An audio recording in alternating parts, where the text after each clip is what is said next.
మరి ఏ బలహీనత అయితే ఉందో ఆ బలహీనత మీద మీ కుడి హస్తం వేయండి, మీకు కుడి హస్తము చాపండి. దేవుడు స్వస్థపరచబోతున్నాడు, దేవుడు విడుదల చేయబోతున్నాడు.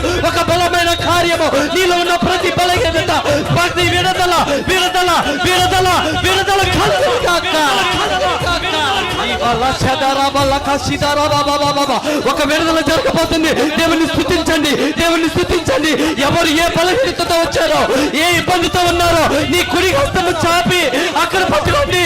దేవుడు ఒక విడుదల, దేవుడు విడుదల చేయబోతున్నాడు. ఒక బలమైన కార్యము చేయబోతున్నాడు. విడుదల విడుదల విడుదల. అయ్యా పునరుద్ధరణైన దేవా, స్వస్థత కలుగ చేస్తున్నాను. ఇక్కడ బిడ్డలు ఎంతో మంది ఎన్నో వ్యాధులతో, ఎన్నో బలహీనతో వచ్చారు. నీ సేవకుడిగా ఆజ్ఞాపిస్తా, ఒక విడుదల, ఒక విడుదల, ఒక స్వస్థత కలుగుగా.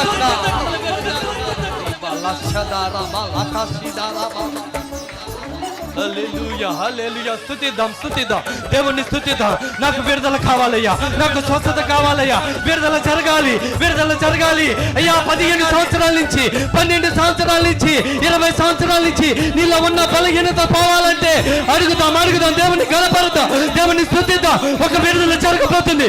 కార్యము చేయడానికి ఆయన ఆత్మ అల్లాడుచుంది ఇక్కడ.